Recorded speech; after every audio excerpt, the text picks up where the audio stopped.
Velas is looking good to take off, but today we want to do a deeper dive in what we mean by probabilities and never certainties to stack the odds in your favor using mechanical objective thinking methodology. So if you like today's content, like, subscribe, hit the bell notification. If you don't know me by now, my name is Jiggy. I'm the award-winning author of The Extraordinary New Venture Capital Opportunity, How to Invest Like a Pro, been featured in the best-selling book, High Probability Trading Strategies, back in 2008, where I only used to focus on currency, now exclusive on cryptocurrency. So let's dive straight in. Okay, quick recap. We did a video on Solana. Yes, Solana. Velas is the fork of Solana, Velas blockchain layer 1. Been out for a few years now, but Solana back in June 14th last year, it was one of my first videos. And what we said, this is important. This is important because of reference and probabilities, because some people are just not getting the concept and some people are getting it perfectly. So what we said with Solana, it looked like a 1, 2, 3, 4, 5 of a wave 1, looked like a very clean A, B, and we projected in advance we're likely to see a wave 2, and then for the price to take off, really take off. Now, it doesn't mean it's guaranteed, it just means it's highly probable. So then what happened next, what we saw with Solana, was it literally followed pretty much textbook. This is the same part here, 1, 2, 3, 4, 5. This wave 1 is what we're referring to as this wave 1. It did form a nice A, B, a bit more of a diagonal wave C, but then it just really took off. And that was like a 10x, right? A 10x. It hit the 2.618 Fibonacci extension, which is like an overextension. We projected a correction, then it went higher highs, and now it's done a big correction as well. So now what we're seeing with Velas, now independent of that is a fork of Solana. What we're seeing with Velas is this particular chart pattern. Now, if you're not used to Elliott waves, Fibonacci, everything is difficult before it's easy, whether it's driving a car, whether it's learning technical analysis, reading the market, reading the mood of the market based on the price action, the buying and selling behavior. But the key thing we're going to focus on today is probabilities. Probabilities. Yes, you heard me right. Never certainties. We need to make that concept register in our minds so we don't overexpose ourselves on one position. But when we do see an edge in our favor based on the analysis, then we can act on that edge consistently. So I've got a course, Elliott Wave Fibonacci course. We're going to dive into the Elliott Wave section. And there's this particular part that I want to dive into, which is this lesson here. Lesson 1, after the welcome, it goes into the basics. And the basics we want to cover is after a 5-wave sequence, more often than not, after a 5-wave sequence, let me just pop this here. After a 1, 2, 3, 4, 5-wave sequence, normally, more often than not, the minimum correction tends to be an A, B, C. It's called an ABC zigzag. ABC zigzag. Very important, very powerful. It's one of my favorite setups. We saw it with Solana. We've seen it in Bitcoin in history. We're seeing one now in wave 4, an ABC of a wave 4, but an ABC of a wave 2 has a particular ratio, particular pattern, particular structure, and that's how we projected Solana in advance. It was pretty much this and adding a few other elements. And now, if you have already taken my free Elliott Wave and Fibonacci Masterclass, it is in the description below. It's absolutely free. Enjoy it, learn it. I cover some high-level concepts, and at the end, you can buy my course. My course is normally $997. We're doing a stupendous discount at the moment of £97. I think we're just doing it. I don't know how long we're doing it for, to be honest. I know people have asked me how long. We're just keeping it up there for now because the markets are very bearish and people are very fearful at the moment. Fear, uncertainty, and doubt, and naturally so. So it's £97, but the Elliott Wave Fibonacci Masterclass is absolutely free. And if you like it, you can join my private Telegram. We do some cool stuff over the weekend. So now when we're looking at Velas, right? We did a video on this the other day. It looks like a pretty clean 1, 2, 3, 4, 5 to the upside. That's the wave count. Now I'm seeing this as a 1, 2, 3, 4, 5 of a wave 1, just so we're clear, right? So this is like the first macro move to the upside that we've had. It's pretty clean, pretty clear. Yep. So then what we're looking at, if I can get this going here, is we're using what we just saw, a typical A, B, and it looks like we're forming a wave C. This part is really important to understand because now we're looking into the future. Now we're doing analysis saying, look, a typical A, B, C is what we anticipate. And here we got a very deep A, looks like an A, B, C of a B, and it looks like a wave C is forming, right? That's what we're looking at in advance. But again, just because it looks clean and clear doesn't mean it's guaranteed to happen. We've also got momentum in our favor. What does that mean? So momentum down here, I use the stochastics RSI. It's lagging in terms of, it basically uses the history, past history, price action, and it says, look, the market seems to be moving in this particular momentum and rhythm. And when, these lows and these lows marry up pretty well, this is an intermediate low and this low. This low here, if it marries up with pattern, it makes it a higher probable outcome. Right, we're looking for an edge in our favor. Casinos win. Casinos win all the time. Not because they win every single bet. It's just that they have around a 4 to 5% edge on most of the games. And when you have enough events that happen, the casino wins, right? And you want to become the casino by getting the edge in your favor. That's the whole concept of probabilities, never certainties. So now we're going to add some Fibonacci prices in the course. I'm not going to go into in the course in detail, but there's a couple of lessons we're going to look at is the wave 2 and the wave C Fibonacci ratios. I'm just going to cover it very, very fast, but I cover it in the masterclass in pretty good depth as well in the free masterclass. Is what we say is when there's a wave 1 and a wave 2, wave 1 and a wave 2, there's a particular retracement zones, right? There's like a ratio. It's like the psychological mood, the way the human psychology plays out, buying and selling behavior. And then that's this part here, particular ratios. And then with ABC, this wave A that we're calling here, and this wave C, they have a relationship to each other. And again, you'll get some more ratios. And when there's a cluster of these ratios, it makes it a very high probable outcome. So now we've got pattern, we've got price, and then we've also got momentum, right? So this is now what the chart looks like. We did this analysis, I think it was yesterday or the day before. And now we've got this analysis. Again, I want to emphasize this because it's important. And again, if you want to learn this, literally take the free Elliott Fibonacci Masterclass. I cover a lot of stuff in there. So what we're saying here is we've got momentum, right? We want to trade in the direction of the momentum. The trend is your friend. Ride it until its end, until it reaches a bend.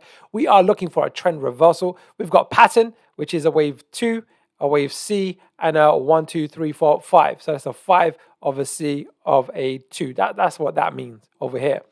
And then we've got these price ratios. These ratios over here. These lines are very significant human psychological resistance zones and support zones that the market tends to pull back to more often than not, just based on buying and selling behavior. So now what we're looking at, we jumped into another lesson. I've just pulled it up on the left-hand side here. This particular lesson is about wave 3s. When you see a wave 1, a wave 2, that's what we're looking at here, a wave 1, a wave 2.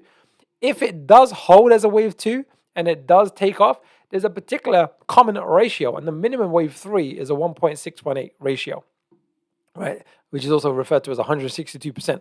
That's what this line is, right? So now we're saying if the probable outcome does hold, doesn't mean it's guaranteed to do so. If it does hold, the likely price target that we should anticipate is a 1.618. 1.618. Now, you also want to just look into the fact that, if you're wrong, you want to have proper risk management and everything else. So this is the concept. This is the thinking. This is the summary. This is what you're going to drill into your mind. Just because it might look almost identical, like it's scary how identical it looks to Solana. Like if you just pulled up Solana and you looked at this, but Solana of June, I think it was June last year, it looks very similar to this. Very, very, very scarily so. Very similar to this. Now, just because it does look like this doesn't mean it's going to happen. So there's one outcome. We've got momentum, we've got pattern, we got price. So we've got 3 confluence of events on multiple degrees telling us this is a highly probable outcome. But probable meaning there's different outcomes, the different potential outcomes. So one outcome is that we hit the 1.618. It takes off and it does a wave 3, 1.618. It might overextend to a 2.618. That's a probable outcome. But there's another 2 probable outcomes, at least. One is that it continues to the downside or it moves sideways. So you can either break even, take a loss, or make a profit. There's really 3 outcomes. But what I'm looking at and what I want to get clear, whether it's low caps, large caps, this is pretty large cap, right? It's a $500 million market cap. It's been a $1 billion market cap at its peak around here. And I think it will be a top 100 cryptocurrency in the months to come because it's a strong project. But from a technical perspective, we've got momentum. The weekly momentum is also up, so that helps us. We've got pattern and we've got price.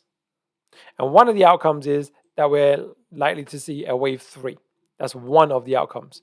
But it's also possible that that's not what happens. It could happen that the price just continues to the downside, or it could go up and then come back down. So you need to protect yourself and take, risk-free and everything else. So we've also got a potential second outcome and a potential third outcome that could happen. So when I'm saying probabilities, never certainties, it means on all projects, whether it's very young, very mature, whether it's Bitcoin or whether it's Velas or whether it's another project, Literally, there's more than one outcome, and it's best practice to assume you're wrong. So we're going to finish on this. Is if it does take off, like if it does take off like this, right? Let's just say it does take off like this. I would look to become risk free at some point over here, at a logical, mechanical, non emotional point. And then if it comes down and then takes off like Solana did, hey, that's where you're gonna make your profits. But if it goes down, if you're using stop losses, you know what your risk is. If you're not using stop losses, then your total risk exposure is the total amount that you've purchased in terms of the coin itself.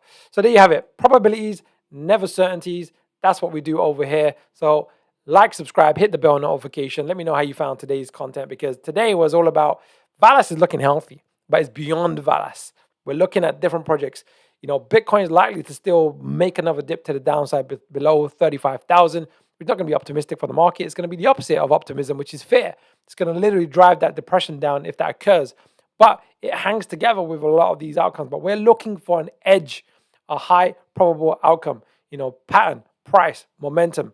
That's what we're looking for again and again. And if we got it on multiple degrees, that's going to really, really help. And if you don't know what I'm talking about when I say multiple degrees, take my free Elevated Fibonacci Masterclass. It's in the link below. We give a lot of value. Break it down to layman's terms so you can see the psychological mood that the price is telling us. And once we got the edge and we act consistently, doesn't mean every single one's going to go away. Just like the casino, you'll win against the casino, but if you play long enough, the casino always wins. That, unless you're doing some card counting or something. All right, let's finish on a quote. But that's another thing though, right? Card counters, what they're aiming to do is get the edge in their favor, edge in their favor so they can beat the casino consistently. And all of a sudden they have a 10, 20, 30, 40% edge. So therefore they can win consistently. And when they have that, if you watch that movie 21, when they get the favor, when the card count goes to a certain point, they go, okay, now the edge is in our favor. Let's now just play. Now the edge is back in the casino's favor. All right, let's leave.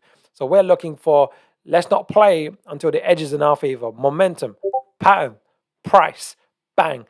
Then even when we've got that and it goes in our favor, like we do with Kadena, become risk-free at a logical point, because we might get a lower low. And if that's the case, we still can make a small profit or break even. And if it goes our way, like Solana, then all of a sudden, different ball game. But then it's consistency. We're not just talking about one and that's it. We're talking about 10, 20, 50. We're talking about years and years of positions, high probability setups, so you can be consistent with your business, because we're in the business of crypto tennis where there's winners and there's losers, in terms of it's a zero-sum game and people are competing to win, and you have to get the edge in your favor as if you were playing tennis. So you improve your serve, you improve your backhand, your forehand, you come into the net, you're going to improve your game, you're going to improve your drives and your topspins, etc., etc. All right, the quote of the day, and we're going to finish on this. Henry Ford: it has been my observation that most people get ahead during a time that others waste. I was Googling, right? I wanted to kind of just bring some simple layman's term, because it sounds nice, right? Probabilities, never certainties. But then I find sometimes people overexpose themselves. If it doesn't go their way, it's tough to handle. And if a few don't go your way, it's tough to handle. So you have to be prepared for that. It's not always going to go the way that we want it to go. Like even with Velas right now, if it hits that price target of 15, 14 cents, and it's a classic wave 2, weekly momentum's up, daily momentum's looking good, patterns looking good on 3 degrees of counts. We got Fibonacci price on 3 degrees of waves. We got a wave 2, a wave C, and a wave 1, 2, 3, 4, 5. So you got like multiple things telling us this is looking healthy. Then you can even jump into the fundamentals and go, okay, Velas, layer 1 blockchain, launching projects, just did Valera DAO, the governance token. That infrastructure project is now live, and it's like the MakerDAO of Velas is sponsorship with Ferrari. It's getting more and more exposure and so on and so forth, and different other partnerships. But at the end of the day, just because that's the case doesn't mean it's going to take off. It's just highly probable. Highly probable. All right. Like, subscribe, hit the bell notification, and I will see you soon. Probability is never certainty. You know the game. All right.